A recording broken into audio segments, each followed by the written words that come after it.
الحمد للہ وکفا والصلاة والسلام علی عباده الذین اصطفى خصوصا علی افضلهم وخاتم النبیین محمد الامین وعلی آلہ وصحبہ اجمعین. اما بعد فقد قال اللہ تبارک وتعالی کما ورد فی آخر سورۃ الجمعہ: اعوذ باللہ من الشیطان الرجیم، بسم اللہ الرحمن الرحیم. یا ایھا الذین آمنوا اذا نودی للصلاة من یوم الجمعۃ فاسعوا الی ذکر اللہ وذروا البیع ذلکم خیر لکم ان کنتم تعلمون. فإذا قضيت الصلاة فانتشروا في الأرض وابتغوا من فضل الله واذكروا الله كثيرا لعلكم تفلحون. وإذا رأوا تجارة أو لهوا انفضوا إليها وتركوك قائما قل ما عند الله خير من اللهو ومن التجارة والله خير الرازقين. صدق الله العظيم. رب اشرح لي صدري ويسر لي امري واحلل عقدة من لساني يفقهوا قولي. اللهم ربنا الهمنا رشدنا واعصمنا من شرور انفسنا. اللهم ارنا الحق حقا وارزقنا اتباعه وارنا الباطل باطلا وارزقنا اجتنابه. آمین یا رب العالمین. سورہ جمعہ کا دوسرا رکوع جو 3 آیات پر مشتمل ہے، آپ نے اکثر و بیشتر اس کی سماعت کی ہوگی. جمعے کی نمازوں میں بھی اس کو پڑھا جاتا ہے، خطبات میں پڑھا جاتا ہے. یہ 3 آیات حکمت و احکام جمعہ کے موضوع پر نہایت جامع آیات ہیں. اہمیت جمعہ، حکم جمعہ، حکمت جمعہ، مقصد جمعہ، ان تمام امور کو ان 3 آیات نے اپنے احاطے میں لے لیا ہے. چونکہ حضور کا سارا طرز عمل جو ہے اور آپ کا اعلی انقلاب جو ہے وہ قرآن مجید ہے، اور آپ کا سارا عمل اس کے گرد گھوم رہا ہے. دعوت و تربیت و تزکیہ کا سارا نظام قرآن کے گرد ہے. هو الذی بعث فی الامیین رسولا منہم یتلو علیہم آیاتہ ویزکیہم ویعلمہم الکتاب والحکمہ. لہذا اس کتاب ہی کی جب اسلامی کوئی ریاست یا نظام قائم ہو جائے تو اس کتاب کی تعلیم کو مسلسل امت میں جاری رکھنا، تاکہ وہ تعلیم جو ہے عام ہوتی رہے، پھیلتی رہے، اس کو تازہ کیا جاتا رہے، اس کے لیے نظام جمعہ تجویز کیا گیا. ہفتے وار اجتماع. اب اس کو نوٹ کر لیجئے کہ نہ تو وہاں پریس تھا کہ کتابیں ہوں، رسالے ہوں، اخبار ہوں، نہ وہاں ریڈیو، نہ وہاں ٹیلی ویژن، نہ وہاں اسکول، نہ وہاں کالج، نہ یونیورسٹیاں. تو تعلیم کا نظام کیا تھا؟ اچھا، تعلیم ایک تو ہوتی ہے بچوں کی تعلیم، اس کا تو بہت آسان کام ہوتا ہے. لیکن تعلیم بالغہ، انقلاب جو ہے وہ در حقیقت زیادہ تعلیم بالغہ پر زور دیتا ہے. ایک جو بھی انقلابی جو رہنما ہے، لیڈر ہے، وہ سب سے پہلے اپنے زمانے کے ایڈلٹس کو مخاطب کرتا ہے، ان کو تعلیم دیتا ہے، ان کے ذہنوں کا تزکیہ کرتا ہے، ان کے ذہنوں میں اپنا انقلابی فکر بٹھاتا ہے، جاگزین کرتا ہے. پھر ان میں سے جو موٹیویٹ ہو جاتے ہیں اور جو رسپونڈ کرتے ہیں ان کو جمع کرتا ہے، منظم کرتا ہے، طاقت بناتا ہے. بچوں کی تعلیم کا اس میں دخل نہیں ہوتا. وہ تو جب نظام بن جائے گا، اسلامی نظام آ جائے گا، تو پھر اس نظام کے تحت بالکل نیا نظام تعلیم ہوگا. بچوں کی تعلیم ابتدا سے اس طریقے پر ہوگی کہ اس سے ان کے اندر اسلام اور ایمان کے جو جذبات ہیں وہ پیدا ہو، جہاد فی سبیل اللہ کا ذوق و شوق پیدا ہو. لیکن یہ کہ سب سے پہلے جو انقلاب برپا کرنا ہے، تو بچے تو انقلاب نہیں لایا کرتے، انقلاب تو ایڈلٹس لاتے ہیں. تو ان ایڈلٹس کو مخاطب کرنا اور ان کی تعلیم، ان کا ذہن بنانا، ان کے اندر اس انقلابی فکر کو ان کے ذہنوں میں، دلوں میں اتار دینا، جاگزین کر دینا، یہ ہے وہ مقصد کہ جو نظام جمعہ کے ذریعے سے امت میں اس کو ایک دوام دے دیا گیا. جمعہ کا ممبر جو ہے اسے ممبر رسول کہتے ہیں. ممبر رسول پر جو کھڑا ہوتا ہے وہ نائب رسول ہے. وہ نائب رسول وہی کام کرے جو حضور کرتے تھے، یتلو علیہم آیاتہ ویزکیہم ویعلمہم الکتاب والحکمہ. یہ کام امت کے اندر جاری و ساری ہو جائے، اس کا تسلسل ہو، اس کا دوام ہو، اس کے لیے جمعہ کی فرضیت کی گئی. نظام جمعہ یہ ہفتے وار اجتماع ہے. آپ کے علم میں ہوگا کمیونسٹوں کا معاملہ بھی یہ ہوتا تھا. ان کا بھی ایک فلسفہ تھا، مارکسزم. اور جب تک وہ فلسفہ ذہنوں میں اتر نہ جائے، کوئی شخص کمیونسٹ کیسے بنے گا؟ اور پھر وہ فلسفہ تازہ رہنا چاہیے، ان کے ذہنوں میں اجاگر رہنا چاہیے، مدھم نہ پڑ جائے، کہیں ان کے ساتھ اس کی ذہنی کمٹمنٹ کمزور نہ ہو جائے. تو وہ اپنے ویکلی میٹنگز کرتے تھے، اور اس میں کیا کرتے تھے؟ اسی فلسفے کی تجدید، اسی کی اور گہرائیوں میں اترنا تاکہ ذہنوں کے اندر وہ فلسفہ راسخ رہے. جب فلسفہ راسخ رہے گا تو انقلابی فرور، انقلابی ذیل، انقلابی جذبہ بھی برقرار رہے گا اور انسان جو ہے تن من دھن لگا دے گا. تو یہ ربط ہے سورہ جمعہ کے ساتھ احکام جمعہ کا، اور یہ تو واضح ہی ہے کہ در حقیقت اس سورہ مبارکہ کا نام ہی اس حکم جمعہ کے حوالے سے لیا گیا ہے. اچھا، اب اس میں حکم جمعہ کی اہمیت کیا ہے اس کو آپ سمجھیے. میں چند احادیث آپ کو سنا رہا ہوں. ترمذی شریف کی روایت ہے، من ترک الجمعۃ ثلاث مرات تہاونا طبع اللہ علی قلبہ، جس شخص نے 3 جمعے چھوڑ دیے کسل کی وجہ سے، یعنی کوئی اور عذر نہیں ہے، بیماری نہیں تھی، مسافر نہیں تھا، کوئی نہیں عذر، تہاونا، بس وہ اس کی اہمیت کو نہ سمجھتے ہوئے، اس کو کہتے ہیں ہون، جو آسانی سی بات ہو، بس کوئی اہمیت نہ ہو جس کی، تو تہاونا طبع اللہ علی قلبہ، اللہ تعالیٰ اس کے دل پر مہر کر دے. اور یہ مہر کر دینا وہ بدترین سزا ہے جو بدترین کافروں کو دنیا میں دی جاتی ہے. ختم اللہ علی قلوبہم وطبع اللہ علی قلوبہم، یہ بدترین کافروں کی سزا ہے. جو مسلمان جمعے کی اہمیت کو نظر انداز کرتے ہوئے بغیر کسی عذر کے اگر وہ جمعہ چھوڑ دے گا 3 جمعے، تو اس کے دل پر مہر ہو جائے گا. من ترک ثلاث جمع تہاونا بها طبع اللہ علی قلبہ، پہلی روایت ترمذی کی تھی، یہ ابو داؤد اور نسائی کی ہے. وقال مالک، امام مالک نے موطا میں جو بات کہی ہے وہ یہ ہے کہ لا ادری عن النبی صلی اللہ علیہ وسلم ام لا الا انہ صفوان بن سلیم رضی اللہ عنہ قال من ترک الجمعۃ ثلاثا من غیر عذر ولا علت طبع اللہ علی قلبہ. امام مالک نے جو ان کی کتاب مشہور ہے الموطا، حدیث کا پہلا مجموعہ، حدیث اور فقہ دونوں کا، اس میں کہتے ہیں امام مالک کہ میں یہ تو نہیں کہہ سکتا کہ یہ صفوان ابن سلیم نے رضی اللہ عنہ حضور سے سن کر کہا یا خود کہا، لیکن ان کا قول یہ ہے کہ جس نے بھی 3 جمعے ترک کر دیے بغیر کسی عذر کے، بغیر کسی بیماری کے، طبع اللہ علی قلبہ، اللہ تعالیٰ اس کے دل کے اوپر مہر کر دے گا. سب سے سخت حدیث یہ صحیح مسلم کی ہے، عبداللہ ابن عمرو ابن العاص اور ابو ہریرہ دونوں سے مروی ہے رضی اللہ تعالی عنہما، انہما سمعا النبی صلی اللہ علیہ وسلم. یہاں بالکل یہ مرفوع حدیث ہے کہ ان دونوں نے سنا حضور سے یہ فرماتے ہوئے، لَيَنْتَهِيَنَّ أَقْوَامٌ مِّنْ غَدَرِهِمِ الْجُمُعَاتِ أَوْ لَيَخْتِمَنَّ اللَّهُ عَلَىٰ قُلُوبِهِمْ ثُمَّ لَيَكُونُنَّ مِنَ الْغَافِلِينَ. لوگ باز آ جائیں اپنی جمعے کی نماز کو ترک کرنے سے، ورنہ لازماً اللہ تعالیٰ ان کے دل پر ختم کر دے گا، مہر لگا دے گا. یہ وہی لفظ ہے جو سورہ بقرہ کی ابتدا میں آیا ہے، ان الذین کفروا سواء علیہم انذرتہم ام لم تنذرہم لا یؤمنون ختم اللہ علی قلوبہم وعلی سمعہم وعلی ابصارہم غشاوہ. پھر وہ غافلوں میں سے ہو جائیں گے. اسی صحیح مسلم میں حضرت عبداللہ ابن مسعود سے ایک اور روایت ہے، ان النبی قال لقوم یتخلفون عن الجمعۃ لقد ہممت ان آمر رجلا یصلی بالناس ثم احرق علی رجال یتخلفون عن الجمعۃ بیوتہم. حضور نے فرمایا میرا یہ دل چاہتا ہے کہ میں کسی اور شخص کو امامت کے لیے کھڑا کر دوں اور ان لوگوں کے گھروں میں جا کر ان کے سمیت آگ لگا دوں کہ جو جمعے کے اندر حاضر نہیں ہوتے.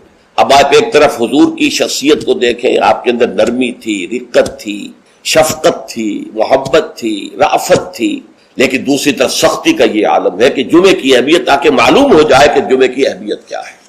یا ایھا الذین آمنوا اذا نودی للصلاۃ من یوم الجمعۃ فاسعوا الی ذکر اللہ وذروا البیع. اے ایمان کے دعوے دارو، جب پکارا جائے نماز کے لیے جمعے کے دن، مراد ہے نماز جمعہ. ویسے تو ظاہر بات ہے کہ اذان تو فجر کی بھی ہوگی، عصر کی بھی، مغرب کی بھی، عشاء کی بھی. یہاں مراد کیا ہے؟ نماز جمعہ کے لیے جب اذان دی جائے فاسعوا الی ذکر اللہ، لفظی ترجمہ تو ہوگا تو پھر دوڑ پڑو اللہ کے ذکر کی طرف. صحیح کے معنی دوڑنا ہے، لیکن یہ کہ چونکہ حضور نے صلی اللہ علیہ وسلم دوڑنے سے منع کیا ہے، لہذا لپکو، یعنی ہمتاً متوجہ ہو جاؤ. اب کوئی کاروبار دنیاوی تمہیں ذرا اس گاہک کو نپٹا لوں، پھر نہیں، فوراً کاروبار بند. فرمایا فاسعوا الی ذکر اللہ وذروا البیع، کاروبار چھوڑ دو. ذالکم خیر لکم ان کنتم تعلمون، یہی تمہارے لیے بہتر ہے اگر تم سمجھو. اب دیکھیے، غور کیجئے اس میں کہ ہو سکتا ہے کوئی شخص، کوئی دکاندار بیچارہ صبح سے بیٹھا تھا، کوئی گاہک نہیں آیا، عین جس وقت گاہک دکان میں داخل ہوا اسی وقت اب اذان جمعہ کی آواز آ گئی. اب بڑے سخت امتحان میں ہے وہ، لیکن فرمایا گیا ذالکم خیر لکم، بظاہر گھاٹے کا سودا ہے. صبح سے بیکار بیٹھے تھے، کوئی گاہک نہیں تھا، اب آیا ہے تو نماز کی اذان آ گئی. چھوڑ کے جانا پڑے گا. ضرور پڑے. کاروبار چھوڑ دینا یہ لازم ہے، یہ حکم ہے، یہ واجب ہے، فرض ہے چھوڑ دینا. اس میں کسی قسم کی کوتاہی جو ہے وہ پسندیدہ نہیں ہے. تو جمعے کی اہمیت کے لیے ایک طرف تو قرآن مجید کے یہ الفاظ، یا ایھا الذین آمنوا اذا نودی للصلاۃ من یوم الجمعۃ فاسعوا الی ذکر اللہ وذروا البیع ذالکم خیر لکم ان کنتم تعلمون، اور اس کے ساتھ جمع کیجئے وہ احادیث جو میں آپ کو سنا چکا. اگر 3 جمعے کسی مسلمان نے بغیر عذر کے، ہاں عذر ہو سکتا ہے، آپ بیمار ہیں تو آپ پر فرض نہیں ہے، آپ مسافر ہیں تو مسافر پر فرض نہیں ہے، آپ غلام ہیں کسی کے تو آقا کی اجازت کے بغیر نہیں جا سکتے، لہذا غلام پر بھی جمعہ فرض نہیں ہے، بچے پر بھی جمعہ فرض نہیں ہے، خواتین پر جمعہ فرض نہیں ہے، وہ اپنی ظہر کی نماز اپنے گھروں میں ادا کریں، جمعہ کی فرضیت نہیں ہے. لیکن جس پر جمعہ فرض ہے اور پھر وہ صرف تہاوناً، کسل مندی یا اس کی اہمیت کو نہ سمجھتے ہوئے وہ اگر جمعے مسلسل 3 ترک کر دے گا تو طبع اللہ علی قلوبہم بھی آ گیا اور ختم اللہ علی لیختمن اللہ علی قلبہ، اللہ تعالیٰ اس کے دل کے اوپر مہر کر دے. اچھا، اس میں اب جو نوٹ کرنے کی بات ہے وہ یہ ہے، جمعے کو جمعہ بنانے والی شے خطبہ جمعہ ہے. نماز تو ظہر کی نماز کا قائم مقام جمعہ ہے نا، ظہر کے 4 فرض ہیں اور جمعے کے 2 ہیں، تو نماز اصل شے نہیں ہے. اصل شے جو ہے خطبہ جمعہ ہے، جس نے کہ جمعے کو اہمیت دی. اس لیے کہ خطبے میں تعلیم ہوتی ہے، تلقین ہوتی ہے، جسے میں نے کہا اصل جو مقصد ہے یہ ہفتے وار اجتماع ہے. اس ہفتے وار اجتماع میں تازہ کرنا ہے اپنے نظریے کو، اپنے خیالات کو، اپنے نظریات کو، اپنے عقائد کو تازہ کرنا ہے، اسے پانی دینا ہے، سینچنا ہے، اور یہ کام در حقیقت خطبے کا ہے. ویسے یہ کہ تاریخی اعتبار سے جان لیجئے کہ اسلام جو ہے شروع سے اسلام ہے، حضرت آدم سے لے کر حضور تک اور آج تک اصل دین جو ہے وہ اسلام ہے. ان الدین عند اللہ الاسلام. یہ تو اسلام کے ایڈیشنز ہیں کہ ایک خاص احکام جو حضرت موسیٰ کو دیے گئے تو وہ اس وقت کے لوگوں کے لیے وہ لازم تھے، پھر وہ احکام جو ہے شریعت محمدی کی شکل میں آئے ہیں صلی اللہ علیہ وسلم، تو ہم پر وہ واجب ہے، لازم ہے. لیکن یہ کہ یہ نظام جو ہے رہا ہے ان تمام مذاہب میں کہ ہفتے کے ایک دن کو فارغ کیا جائے اللہ کی یاد کے لیے. چنانچہ یہ حکم جمعہ ہی تھا کہ جو دیا گیا تھا امت موسوی کو علی نبی صلاۃ والسلام. جمعے کا دن تھا، ہمیشہ سے جمعے ہی کا دن جو ہے وہ در حقیقت مقدس دن ہے، اور جمعے ہی کا دن ہے کہ جو ابتدائے آفرینش سے چلا آ رہا ہے اس کام کے لیے. لیکن یہودیوں نے اپنی جو بھی شر پسندی تھی ان کے اندر، ان کے مزاج میں جو بغاوت تھی، ان کا جمعے کو چھوڑو جی ہفتہ کرو، تو اللہ تعالیٰ نے بھی پھر ہفتہ ہی ان پر فرض کر دیا. اور ان کے ہاں یہ ہفتہ اتنا سخت تھا، جمعے کی مغرب کی نماز کے بعد سے لے کر اگلے ہفتے کی مغرب تک 24 گھنٹے کوئی کاروبار دنیاوی مطلقاً حرام تھا.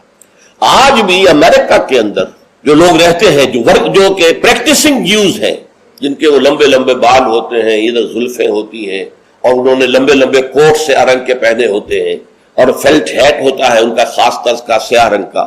یہ جو پریکٹسنگ یہودی ہے، آرتھوڈاکس یہودی ان کو کہتے ہیں، یہ جمعے کی شام سے اپنے ٹیلی فون کنیکشن بند کر دیتے ہیں، کوئی گفتگو نہیں، ان کے تمام دفاتر بند، گھروں پر بھی کوئی ٹیلی فون نہیں دیں گے، وہ سب بند، اور اس کے بعد ان کا پورا دن گزرتا ہے. لیکن وہاں فرق یہ ہے کہ وہاں کوئی جماعت کا اہتمام نہیں تھا، اپنے اپنے طور پر اللہ کو یاد کرو، تورات پڑھتے رہو، جو بھی ان کی ہر شکل تھی نماز کی اس میں وقت گزارو، دنیاوی کاروبار جو ہے وہ کوئی نہیں ہوگا. اس کے بعد عیسائیوں کا معاملہ آیا، انہوں نے ایک اور آگے قدم بڑھایا اور ہفتے کو ترک کر کے اپنے آپ کو یہود سے ممیز کرنے کے لیے اتوار قرار دے لیا. اتوار کی صبح کو ان کا ایک خاص عبادت کا دن ہے، اور اس میں واقعہ یہ ہے کہ جو بھی کوئی پریکٹسنگ یا کوئی تھوڑا بہت مذہبی مزاج رکھنے والے عیسائی ہیں، وہ اتوار کے روز نہا دھو کر کپڑے بدل کر اچھے انداز میں اپنی فیملیز کے ساتھ، بچوں کو ساتھ لے کر وہ چرچ جاتے ہیں.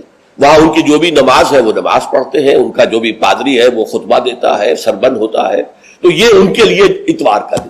اس کے بعد جب یہ دونوں تہذیبیں جمع ہو گئی، یہودی جو ہے انہوں نے گویا کہ غلبہ حاصل کر لیا عیسائیوں پر، تو اب انہوں نے ویکینڈ کر لیا، سیٹرڈے اور سنڈے بوتھ، تاکہ دونوں کے دونوں کور ہو جائیں. یہودیوں کا معاملہ بھی آ گیا، عیسائیوں کا بھی آ گیا.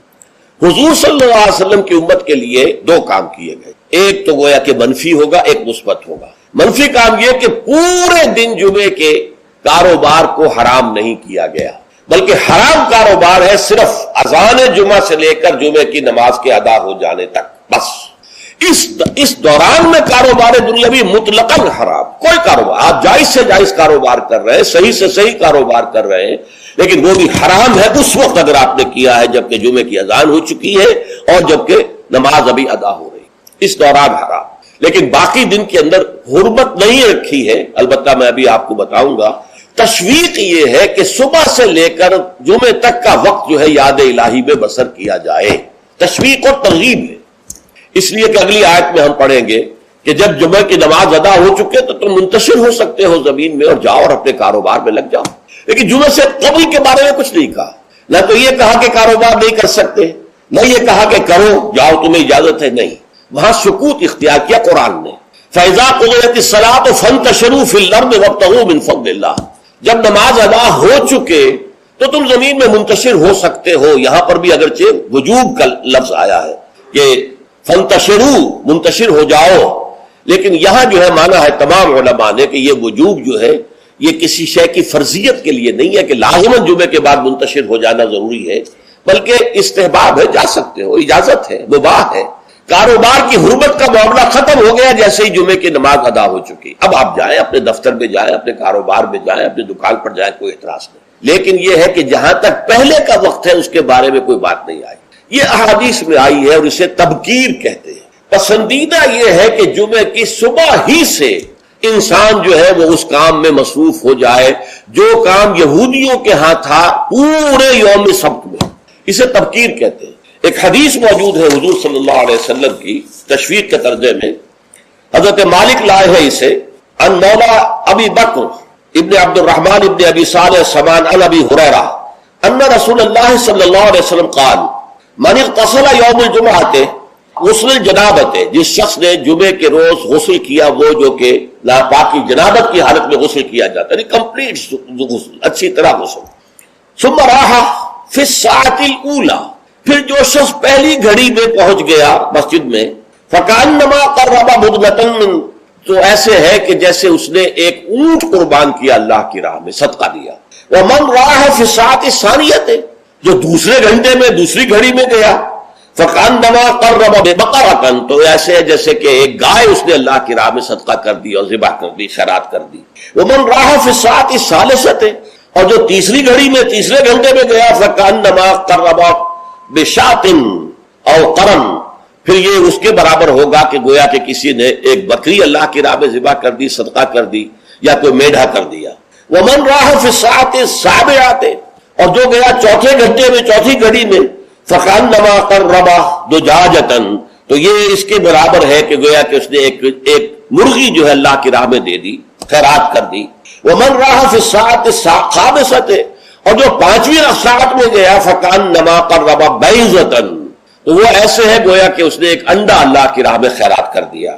فاذا خرج الامام، تو جب امام نکل آئے، حضرت الملائکہ یسمعون الذکر، تو اب فرشتے، ایک اور روایت میں الفاظ آئے ہیں جو فرشتے بیٹھے ہوتے ہیں حاضری درج کرنے کے لیے، فلاں آ گیا، فلاں آ گیا، یہ چوتھی ساتھ میں آیا، یہ تیسری میں آیا، یہ دوسری میں آیا، یہ پانچویں میں آیا. تو فرشتے اپنے وہ رجسٹر بند کر کے، اور وہ خود الذکر، یعنی وہ جو امام خطبہ دیتا ہے وہ الذکر ہے، اس خطبے کی طرف وہ ہمتن متوجہ ہو جاتے ہیں.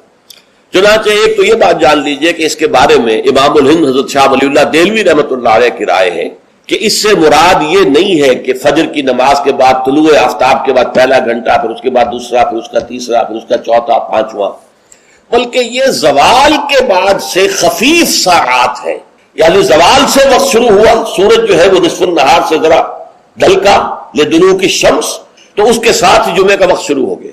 تو اس وقت سے پہلی ساعت، دوسری ساعت، گویا کہ یہاں ساعت سے مراد گھنٹہ نہیں ہے بلکہ کوئی اور لطیف قسم کا پیمانہ وقت کا ہے. یہ شاہ ولی اللہ کی رائے ہے جو انہوں نے اپنی مصفہ میں بھی اور مصوہ میں بھی، شاہ ولی اللہ کے نزدیک بڑی اہم کتاب جو ہے حدیث کی وہ موطا ہے. انہوں نے اس کی ایک شرح فارسی میں لکھی ہے اور ایک شرح عربی میں لکھی ہے. تو ان دونوں میں انہوں نے یہ رائے ظاہر کی، لیکن بہت سے علماء کی رائے ہے کہ نہیں، جو ہمارا ساعات کا نظام ہے اسی پر اس کو شمار کیا جائے گا. لیکن اس پر بھی اجماع ہے کہ جو اس کے بعد بھی آتا ہے جمعہ تو اس کا بھی ہو جائے گا، جمعے کی فضیلت سے اسے کوئی حصہ نہیں ملے گا، جمعے کی برکات سے اسے کوئی حصہ نہیں ملے گا، جمعے کا جو خاص مقام اور مرتبہ ہے اس کے حیثیت سے وہ محروم رہے گا. لیکن جہاں تک فرضیت جمعہ ہے وہ اس فرضیت جمعہ جو ہے وہ اس کی طرف سے ادا ہو جائے گا. لیکن یہ منظر میں نے اپنی آنکھوں سے دیکھا ہے اپنے بچپن میں، اور وہ یہ سرسا ایک جگہ تھی، وہ تحصیل تھی ضلع حصار کی، وہاں میری بسم اللہ ہوئی، پھر وہ نورانی قاعدے سے ہماری تعلیم شروع ہوئی.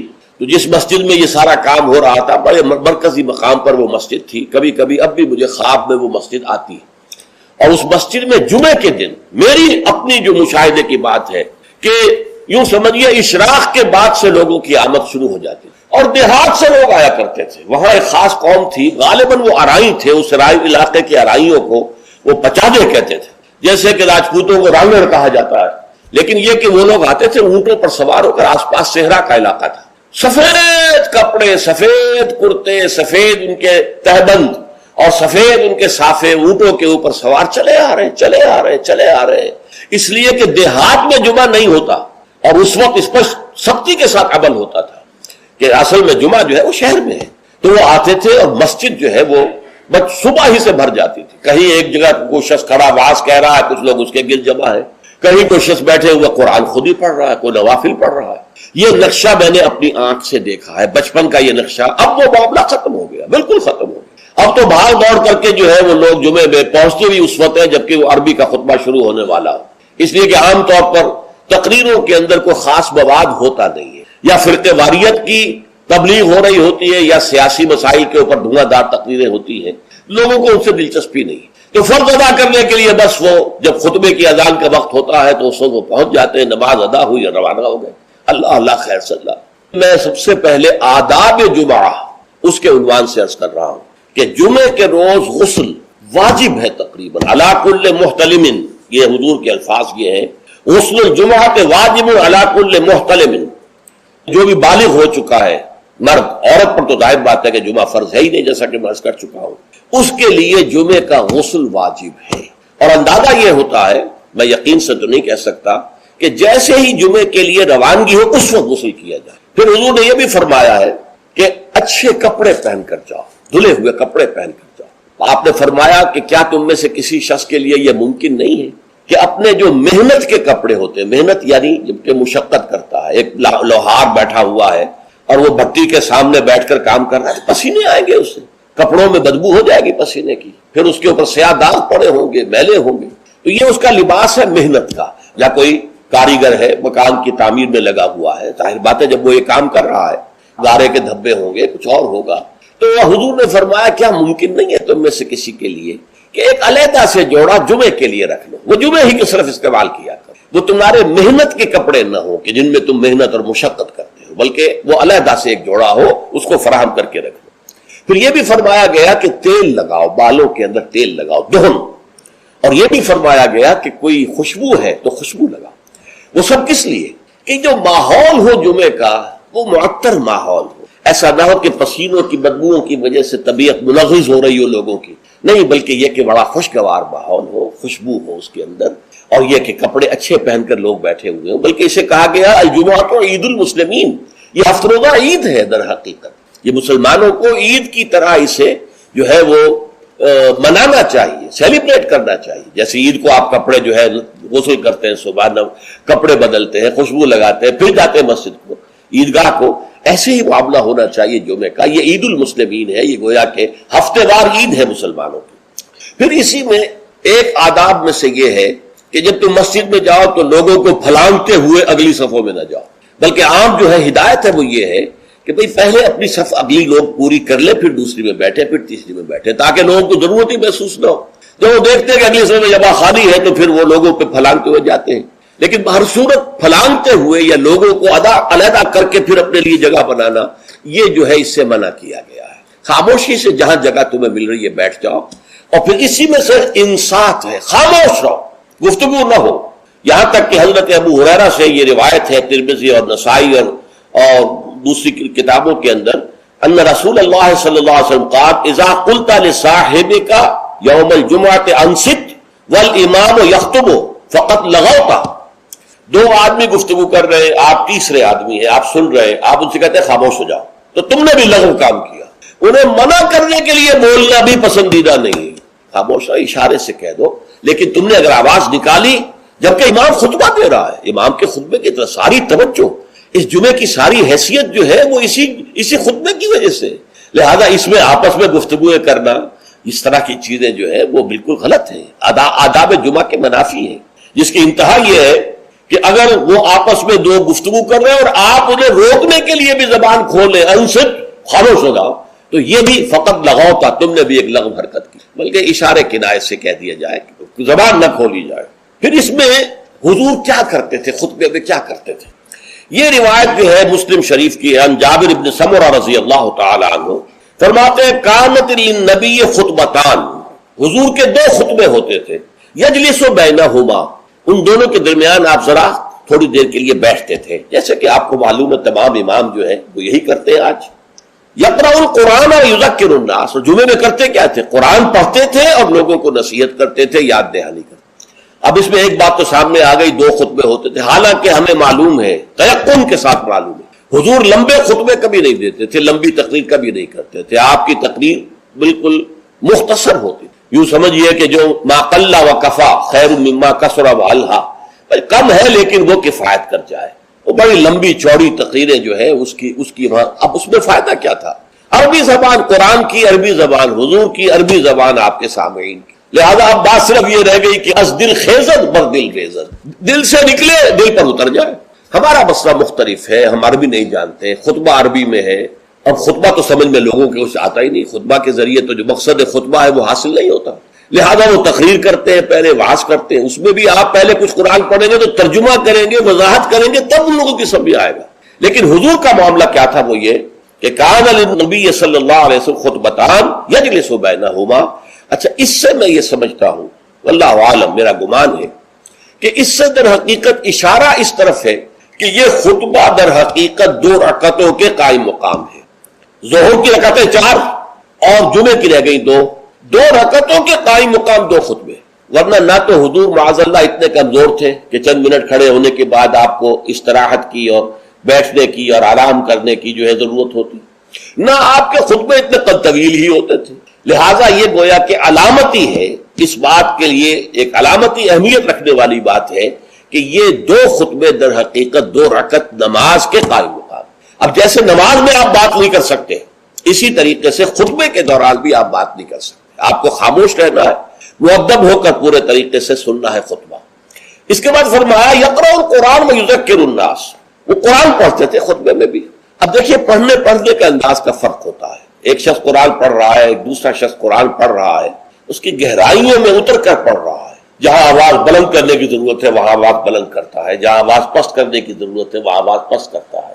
اس طریقے سے وہ قرآن مجید کے اندر سے صرف اس کے معنی ہی نہیں نکال رہا بلکہ اس کے احساسات کو بھی اجاگر کر رہا ہے۔ تو حضور جیسے پڑھتے ہوں گے اس کا خیر ہم تصور نہیں کر سکتے، لیکن یہ کہ یہ ضرور آتا ہے کہ حضور کا خطبہ جو ہے وہ ٹھنڈا ٹھنڈا نہیں ہوتا تھا، جذباتی ہوتا تھا۔ چنانچہ یہ حدیث موجود ہے عبداللہ سے، جابر بن عبداللہ رضی اللہ تعالی عنہما سے، قال کان رسول اللہ صلی اللہ علیہ وسلم اذا خطب احمرت عیناہ وعلا صوتہ واشتد غضبہ حتی کانہ منذر جیش یقول سبحکم ومسعکم۔ حضور صلی اللہ علیہ وسلم جب خطبہ دیتے تھے آپ کی آنکھیں سرخ ہو جاتی، آپ کی آواز بلند ہوتی اور آپ پر ایک غضب کی سی کیفیت طاری ہوتی، گویا کہ کوئی سالار ہے، کوئی سپہ سالار ہے جو اپنے لشکر کو بتا رہا ہے کہ وہ دشمن کا لشکر آ چکا ہے، اب یا تو صبح کو تم پر حملہ ہو جائے گا، شام کو ہو جائے گا، تیار ہو جاؤ پوری طریقے سے۔ تو جیسے کوئی کسی فوج کا سردار جو ہے سپہ سالار اپنے جو سپاہی ہیں ان کو آمادہ کرتا ہے جنگ کے لیے اور انہیں خبردار کرتا ہے کہ دشمن کا لشکر سر پر آ چکا ہے، سبحکم او مسعکم، وہ صبح کو آیا یا شام کو آیا، آیا کہ آیا، اس طریقے سے حضور کا خطبہ ہوتا تھا، ٹھنڈا ٹھنڈا نہیں، بلکہ یہ کہ اس کے اندر ایک جوش اور لوگوں کو بھی جوش میں لانے کے لیے ایک ایسا انداز کہ جس سے خود ان کے اندر بھی جوش پیدا ہو جائے۔ اور اس میں کیا ہوتا تھا؟ قرآن پڑھتے تھے۔ ایک صحابی نے فرمایا ہے کہ میں نے سورہ قاف حضور کے خطبہ جمعہ سے یاد کی ہے، یعنی عام طور پر آپ سورہ قاف اس طرح پڑھتے تھے کہ پھر مجھے اس کے یاد کرنے میں بڑی آسانی ہو گئی اور میں یاد کر لیا میں نے۔ اس سے متعلق میری زندگی کا بھی ایک واقعہ ہے، میں بھی حیران ہوں اس طرح کے جب بات پڑھتا ہوں۔ یہ سن 54 کی بات ہے، جمعیت طلبہ میں میں تھا اس وقت، اسلامی جمعیت طلبہ، ایک تربیت گاہ ملتان کی جمعیت نے منعقد کی، اس میں درس قرآن کے لیے مجھے بلایا گیا۔ وہ ایک محلہ ہے ملتان کا قدیر آباد، اور قدیر آباد میں ایک مسجد تھی، حافظ عبد التواب صاحب کی مشہور تھی، نابینا تھے۔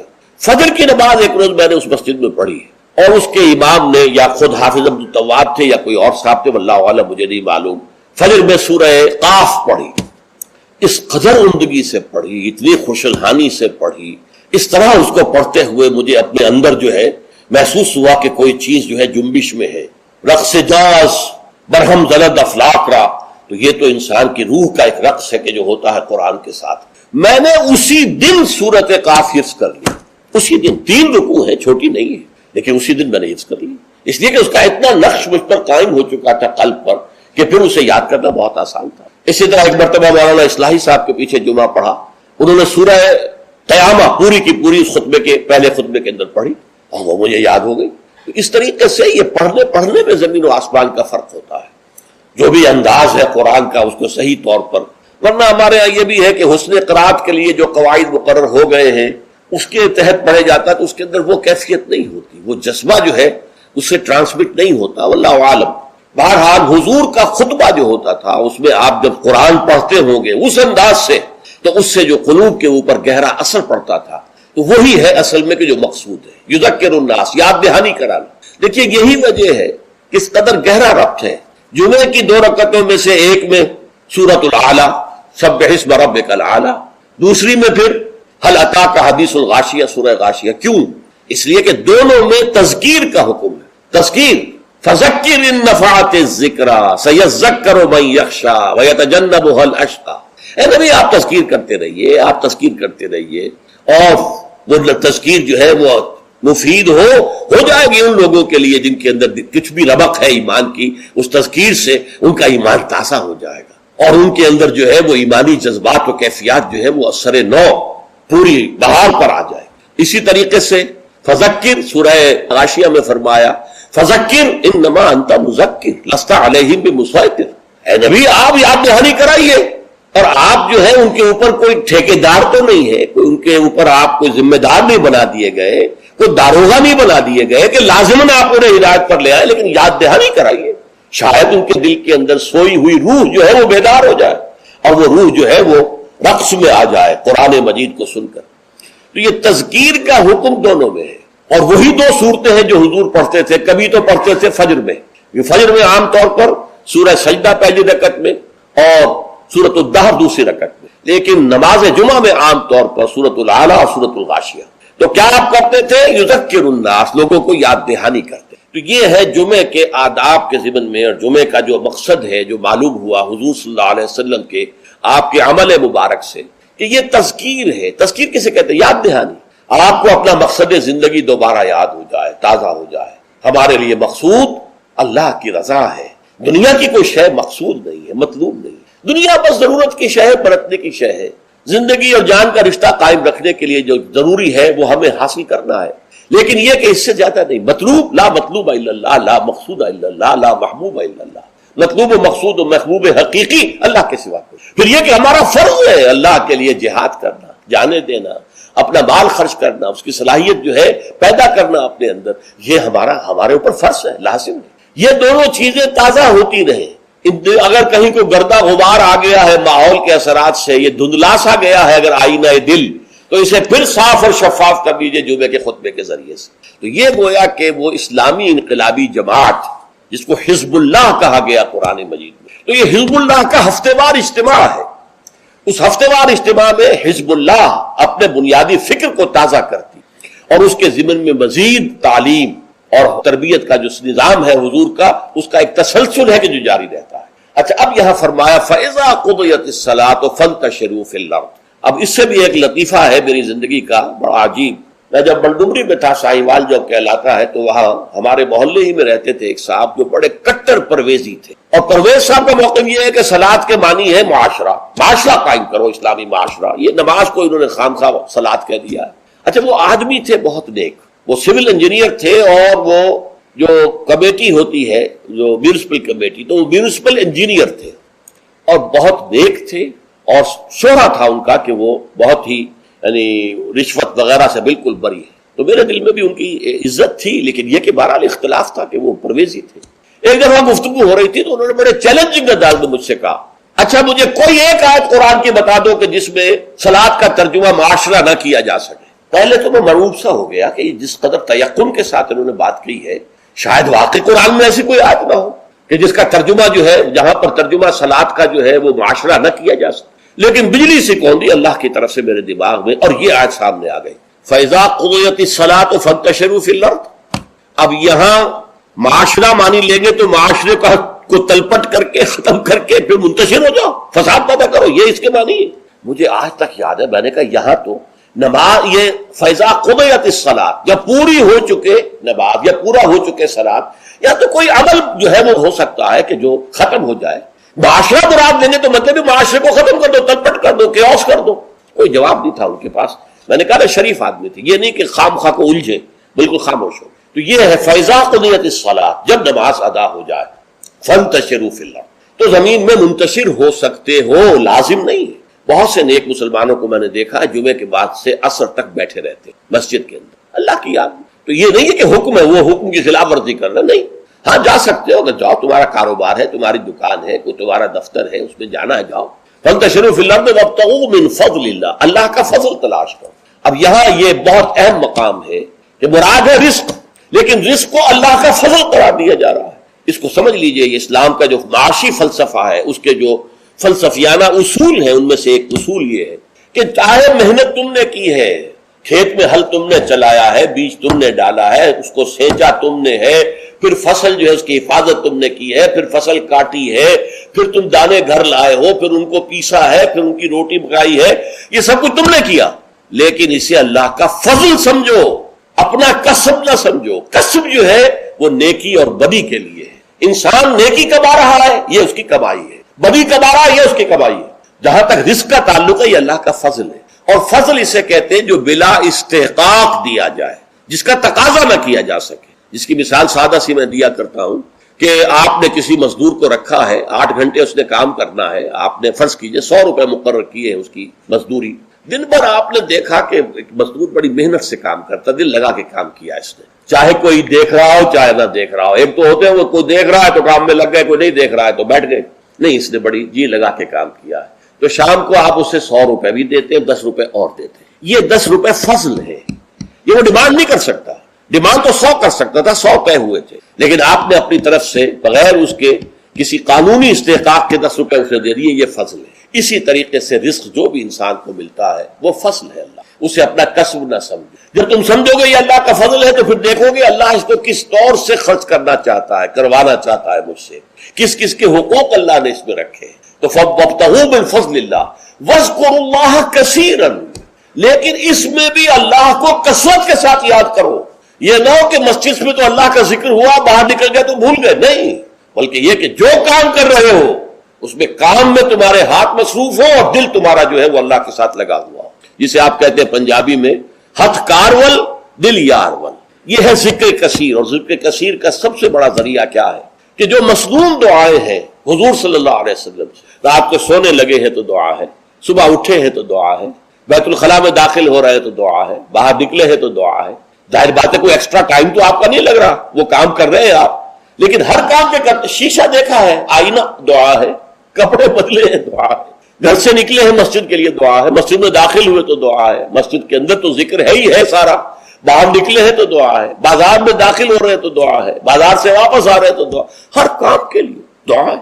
یہ دعا جو ہے یہ ذکر کثیر کا سب سے بڑا طریقہ ہے، ذریعہ ہے، اور اس کے اندر دوہری ہے بات کہ ایک تو آپ کا اللہ سے تعلق قائم ہو گیا کہ آپ نے دعا اللہ سے کی ہے، ایک آپ کا تعلق حضور کے ساتھ قائم ہو گیا کہ آپ نے الفاظ وہ استعمال کیے جو حضور کے الفاظ ہیں۔ تو گویا کہ دو نسبتیں تازہ ہو گئیں جب بھی آپ نے ایک مسنون دعا پڑھی۔ تو دعا ادعیاء مسنونہ جو ہے در حقیقت وہ دوام ذکر کا سب سے بڑا ذریعہ ہے۔ اس کے لیے علیحدہ سے وقت نکال کر کوئی آسن بنا کر اور کوئی ضربے لگا کر اس کی ضرورت نہیں، بلکہ ہر کام کرتے ہوئے تو زندگی کے ہر کام کے ساتھ دعا ہے، اور وہ دعا ہے مسنون جو حضور سے ثابت ہے۔ لہٰذا دو نسبتیں جو ہیں جس کو آپ کہتے ہیں ایک تیر میں دو شکار، اللہ سے دعا ہو گئی، اللہ سے تعلق قائم ہو گیا، اور الفاظ آپ نے وہ استعمال کیے جو محمد الرسول اللہ سے منقول ہے صلی اللہ علیہ وسلم، آپ کا تعلق حضور کے ساتھ قائم ہو گیا۔ وَاذْكُرُوا اللَّهَ كَثِيرًا لَعَلَّكُمْ تُفْلِحُونَ، تاکہ تم فلاح پاؤ۔ اب جو تیسری اور آخری آیت ہے وہ ایک خاص واقعے سے متعلق ہے۔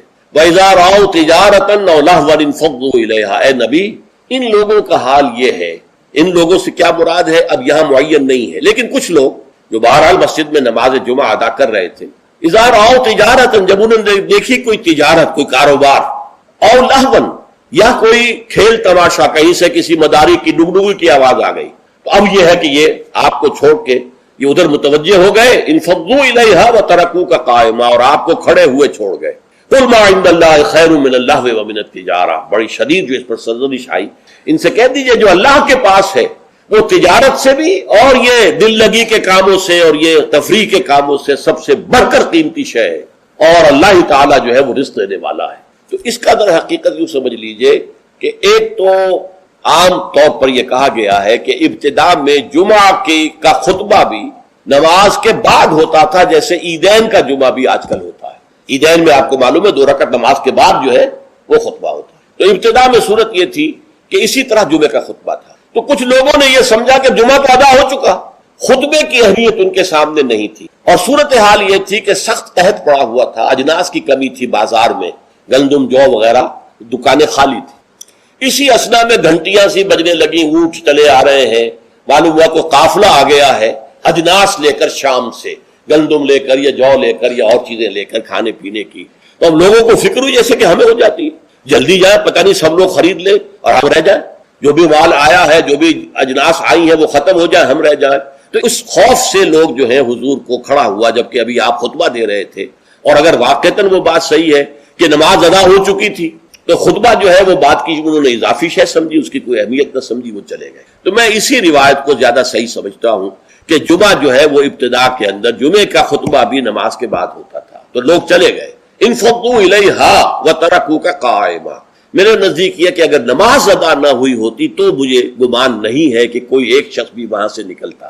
اچھا، نکلنے والوں میں ظاہر بات ہے کہ سب سے پہلی فہرست پر تو منافقین ہوں گے، جن کے دلوں میں ایمان ہے ہی نہیں، یا ضعیف الایمان لوگ ہوں گے، یا کچھ غافل قسم کے ہوں گے جنہیں خطبے کی اہمیت کا علم نہیں تھا۔ تو اسی اعتبار سے بڑی مناسبت ہے کہ یہ آخری آیت جڑی ہوئی ہے اگلی سورت سے، سورہ منافقون، اور اس میں بھی اذا جاءک المنافقون قالوا نشهد انک لرسول اللہ واللہ یعلم انک لرسولہ واللہ یشہد ان المنافقین لکاذبون۔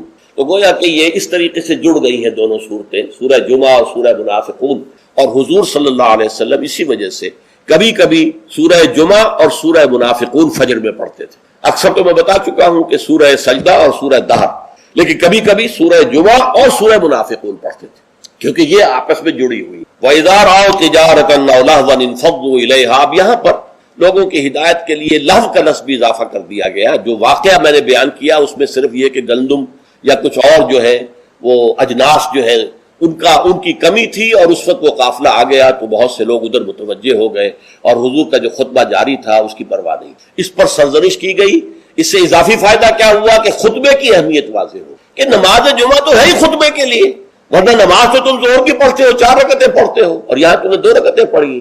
اصل میں تو یہ خطبہ جو ہے وہی ہے در حقیقت جس کے ذریعے سے اپنے انقلابی فکر کو تازہ رکھنا ہے، اپنے انقلابی جذبے کو، جہاد اور قتال کے جذبے کو برقرار رکھنا ہے۔ یہ اس کے لیے ایک نظام تعلیم ہے، تعلیم بالغہ کا نظام۔ اب اگرچہ اس وقت صورت یہ ہے کہ نماز جمعہ کی اور خطبہ جمعہ کی وہ حیثیت الا ماشاء اللہ کہیں کہیں اگر ایسا ہو تو ہو کہ یہ مقصد پورا ہو رہا ہو، ورنہ حقیقت میں نہیں ہو۔ یا فرقے واریت کی بحثیں ہوتی ہیں، ایک دوسرے پر کفر کے فتوے لگتے ہیں، اور یا یہ کہ کچھ سیاسی مزاج کے جو ہے وہ سیاست پر گفتگو کرتے ہیں، تو یہ نہیں ہے۔ لیکن پھر بھی کھنڈر بتا رہے ہیں عمارت عظیم تھی۔ آج بھی مسلمان جس اہتمام کے ساتھ جمعے کے لیے جاتے ہیں، جتنی بڑی بڑی گیدرنگز ہوتی ہیں، کانگریگیشنز ہوتی ہیں، تو اس سے معلوم ہوا کہ محمد کا قائم کردہ یہ نظام صلی اللہ علیہ وسلم کس قدر محکم تھا، اور آج تک بھی بڑا پیارا یہ مصرع ہے، کھنڈر بتا رہے ہیں عمارت عظیم تھی، اگرچہ وہ اصل عمارت تو ختم ہوئی، رہ گئی رسم ادا روح بلالی نہ رہی، فلسفہ رہ گیا تلقین غزالی نہ رہی، نماز و روزہ و قربانی و حج یہ سب باقی ہے، تو باقی نہیں ہے۔ اللہ کی روح جو ہے تقوی اللہ وہ ختم ہو چکی، لیکن یہ ہے کہ پھر بھی یہ کھنڈر جو ہے یہ بھی بتا رہے ہیں کہ عمارت جب تھی قائم تو کتنی عظیم ہوگی، جبکہ اس کے ڈھانچے کے اندر اس کی روح بھی تھی، تذکیر، یاد دہانی، اسلام کے انقلابی جذبات کو تازہ کرنا، اپنے انقلابی فکر توحید کو تازہ کرنا۔ تو یہ گویا کہ حزب اللہ کا ہفتے وار اجتماع تھا۔